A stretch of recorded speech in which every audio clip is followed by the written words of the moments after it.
Hello everyone, जय हिंद। Welcome to my channel live तक जीएस।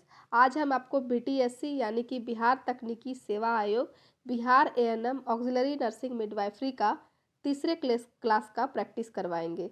इससे पहले मैं 2 क्लास ले चुकी हूं। अगर आप लोग नहीं देखे हैं तो प्लेलिस्ट में जाकर ज़रूर देखें। आज तीसरा क्लास है और तीसरा क्लास का टॉपिक है फैमिली प्लानिंग। तो चलिए स्टार्ट करेंगे। हम फैमिली प्लानिंग के क्वेश्चनों का डिस्कस करवाएंगे। तो पहला प्रश्न है हमारा, फैमिली प्लानिंग से परिवार नियोजन को वर्तमान में किस नाम से जाना जाता है? परिवार नियोजन को वर्तमान में किस नाम से जाना जाता है? तो इसका उत्तर है ऑप्शन नंबर 4, प्रजनन और बाल स्वास्थ्य देखभाल। तो भारत दुनिया में पहला देश है जिसने वर्ष 1952 में परिवार नियोजन के लिए एक राष्ट्रीय कार्यक्रम शुरू किया था। तो इसलिए इस वर्तमान में इसको प्रजनन और बाल स्वास्थ्य देखभाल के नाम से जाना जाता है। अगला प्रश्न है हमारा, प्रजनन स्वास्थ्य देखभाल में किन समस्याओं के लिए डॉक्टर सहायता की आवश्यकता होती है? तो इसका उत्तर है ऑप्शन नंबर 4, सभी। इसका उत्तर होगा ऑप्शन नंबर 4, सभी। तो पहला है एसटीडी, दूसरा है गर्भधारण प्रसव और गर्भपात, तीसरा गर्भ निरोधक बांझपन मासिक धर्म की समस्या। तो इन सभी के लिए हमें डॉक्टर की आवश्यकता होती है। अगला प्रश्न है, आईवीएफ तकनीक में जायगोट या अर्ली भ्रूण को किसमें स्थानांतरित करते हैं? आईवीएफ तकनीक में जायगोट या अर्ली भ्रूण को किसमें स्थानांतरित करते हैं? तो इसमें हमारा 4 ऑप्शन है। इसमें देखिए किसमें स्थानांतरित करेंगे। तो इसका उत्तर है ऑप्शन नंबर 2, गर्भाशय में स्थानांतरित करते हैं। तो आईवीएफ जो होता है इन विट्रो फर्टिलाइजेशन, यह वह प्रक्रिया है जिसमें आपके अंडाशयों में से डिंब निकालकर उन्हें प्रयोगशाला में कल्चर डिश में शुक्राणु के साथ मिलाया जाता है। तो इस डिश यानी विशेष पात्र में ही निषेचन होता है। तो इन विट्रो का अर्थ क्या है? कांच के पात्र में। तो इसके बाद निषेचित डिंब को सीधे आपके गर्भाशय में डाल दिया जाता है। तो इसका उत्तर है ऑप्शन नंबर 2, गर्भाशय। अगला है, राष्ट्रीय स्तर के सामाजिक लक्ष्य के रूप में कुल प्रजनन स्वास्थ्य प्राप्त करने के कार्यक्रम क्या कहलाते हैं? क्या कहलाते हैं? तो इसका उत्तर है ऑप्शन नंबर 2, परिवार नियोजन कहलाते हैं। अगला है, टेस्ट ट्यूब बेबी का तात्पर्य निम्नलिखित में से किस तकनीक से है? टेस्ट ट्यूब बेबी का तात्पर्य निम्नलिखित में से किस तकनीक से है? तो इसका उत्तर होगा ऑप्शन नंबर 4, आईवीएफ तकनीक से है। टेस्ट ट्यूब बेबी शब्द का अर्थ है इन विट्रो फर्टिलाइजेशन तकनीक। इन विट्रो फर्टिलाइजेशन तकनीक से बच्चा पैदा करने से है। जब कोई महिला इनफर्टिलिटी की समस्या से पीड़ित होती है तो डॉक्टर इन्हें इन विट्रो फर्टिलाइजेशन की तकनीक से टेस्ट ट्यूब बेबी के द्वारा बच्चा पैदा करने की सलाह देते हैं। तो इसका किससे तात्पर्य है टेस्ट ट्यूब बेबी का? आईवीएफ से है, ऑप्शन नंबर 4। अगला प्रश्न है, एड्स का पता लगाने के लिए किस तकनीक का उपयोग किया जाता है? एड्स का पता लगाने के लिए किस तकनीक का उपयोग किया जाता है? तो इसका सही उत्तर है option number C, option number 3, western blot और एलिशा। वेस्टर्न ब्लॉट और एलिशा। तो इसमें CD4T कोशिकाओं की संख्या में कमी आने को HIV संक्रमण के बढ़ने का चिन्ह माना जाता है। तो CD4 गणना का एड्स के मापदंड के रूप में प्रयोग कब हुआ था? तो 1992 में इसका शुरुआत हुआ था। अगला प्रश्न है, कौन सी कृत्रिम प्रजनन तकनीक एक महिला को एक बच्चे को गर्भ धारण करने में मदद कर सकती है, यानी यदि उसकी दोनों फैलोपियन ट्यूब अवरुद्ध हो? 1 मिनट, इसका पूरा ऑप्शन देखेंगे। कौन सी कृत्रिम प्रजनन तकनीक एक महिला को एक बच्चे को गर्भ धारण करने में मदद कर सकती है यदि उसकी दोनों फैलोपियन ट्यूब अवरुद्ध हो? तो इसका उत्तर है option number 2, IVF. Fallopian tube के असामान्य होने की स्थिति में आईवीएफ तकनीक का प्रयोग होता है। इस विधि के तहत महिला को पहले ऐसी दवाएं दी जाती है जिनके असर में उसके अंडाणु ज़्यादा बनने लगे, इसके गर्भ ठहरने का अवसर बढ़ जाते हैं। तो इसका सही उत्तर है ऑप्शन नंबर 2, आईवीएफ। हमारा अगला प्रश्न है, निम्नलिखित में से कौन कॉपर रिलीजिंग आयोडीन नहीं है? निम्नलिखित में से कौन कॉपर रिलीजिंग आयोडीन नहीं है? तो इसका उत्तर है ऑप्शन नंबर 1, LNG20। LNG20 जो है यह कॉपर रिलीजिंग आयोडीन नहीं है। तो LNG-20 इस प्रकार का आईओडी है जो लो नेजेस्ट्रॉल को रिलीज करता है।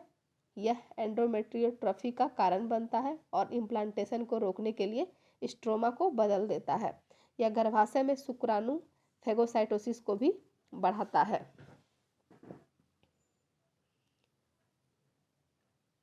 निम्नलिखित में से कौन एक आदर्श गर्भ निरोधक की विशेषता नहीं है? निम्नलिखित में से कौन एक आदर्श गर्भ निरोधक की विशेषता नहीं है? तो इसका उत्तर है ऑप्शन नंबर ए, अचल होना। अचल होना जो है यह आदर्श गर्भ निरोधक की विशेषता नहीं है। अगला प्रश्न है एमटीपी का विस्तार क्या है?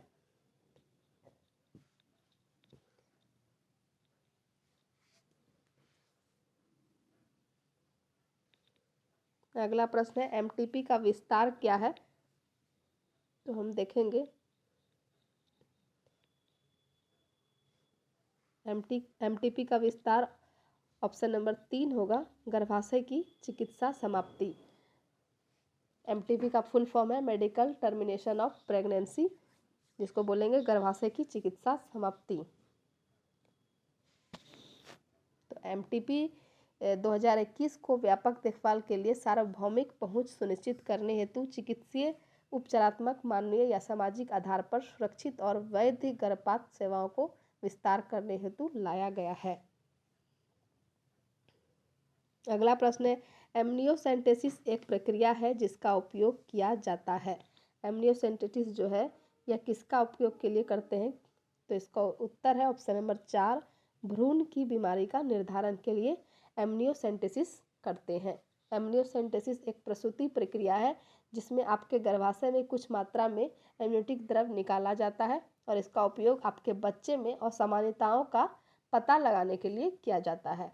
एमनियोटिक द्रव आपके बच्चे को शारीरिक के साथ साथ रासायनिक संरक्षण करता है। अगला प्रश्न है कॉपर टी का कार्य क्या है? कॉपर टी का कार्य क्या है? तो इसका उत्तर है ऑप्शन नंबर 1, गैस्ट्रुलेशन बंद। तो कॉपर टी जो है कॉपर इंट्रायूटेराइन कॉन्ट्रासेप्टिव डिवाइस को कॉपर टी कहते हैं। और यह जो होता है यह टी शेप का होता है, जो एक प्लास्टिक का डिवाइस होता है जिसे डॉक्टर गर्भाशय के अंदर फिट कर देते हैं। इससे प्रेगनेंसी रुक जाती है और महिला को गर्भधारण नहीं होता है। तो जब आप गर्भवती होना चाहती हैं तो कॉपर टी हटवा सकती हैं। तो इसका कार्य है गैस्ट्रुलेशन बंद करना। गर्भावस्था में वृद्धि वक्र ग्रोथ कर्व का आकार कैसा होता है? गर्भावस्था में वृद्धि वक्र का आकार कैसा होता है? तो इसका उत्तर है ऑप्शन नंबर 1, एस आकार का होता है। वृद्धि वक्र का आकार एस आकार का होता है। अगला प्रश्न है ट्यूबेक्टोमी के बाद महिला प्रजनन प्रणाली का कौन सा हिस्सा अवरुद्ध रहता है? ट्यूबेक्टोमी के बाद महिला प्रजनन प्रणाली का कौन सा हिस्सा अवरुद्ध रहता है? तो इसका उत्तर है ऑप्शन नंबर 1, फेलोपियन ट्यूब। महिलाओं की नसबंदी को मेडिकल शब्दावली में ट्यूबेक्टोमी कहा जाता है, जबकि पुरुषों की नसबंदी को वेसेक्टोमी कहा जाता है। महिला नसबंदी गर्भनिरोध की अस्थायी तरीका है और इस प्रक्रिया में स्त्री की अंडवाहिकाओं यानी कि फेलोपियन नालिकाओं की छेदन से गर्भस्थापना की तनिक भी संभावना नहीं रहती है। इस शल्यक्रम से शुक्राणु और अंडाणु का संगम असंभव हो जाता है और फिर संतान होने की संभावना सदा के लिए मिट जाती है। तो ट्यूबेक्टोमी के बाद महिला प्रजनन प्रणाली का कौन सा हिस्सा अवरुद्ध रहता है? तो इसका उत्तर है ऑप्शन नंबर 1, फेलोपियन ट्यूब। और सबसे हमारा अंतिम प्रश्न है भारत में गर्भनिरोधक का एक व्यापक रूप से स्वीकृत तरीका है। भारत में गर्भनिरोधक का एक व्यापक रूप से स्वीकृत तरीका कौन सा होगा? तो इसका उत्तर है ऑप्शन नंबर 3, महिला नसबंदी। गर्भनिरोध के लिए भारत में सबसे ज़्यादा लोकप्रिय तरीका नसबंदी रहा है, बल्कि ये विकल्प पूरी दुनिया में सबसे ज़्यादा इस्तेमाल होता है। तो इसके बाद नंबर आता है गर्भ निरोधक दवाओं का। हालांकि गर्भ निरोध के कई विकल्प हैं लेकिन चलन में बहुत कम है। तो भारत में गर्भ निरोधक का एक व्यापक रूप से स्वीकृत तरीका क्या है? महिला नसबंदी, ऑप्शन नंबर 3। तो चलिए वीडियो समाप्त करते हैं। अगर हमारा वीडियो आपको देखने में अच्छा लगा तो इसके लिए बहुत बहुत धन्यवाद।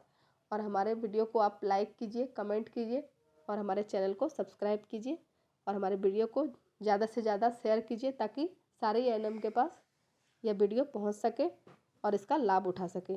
धन्यवाद।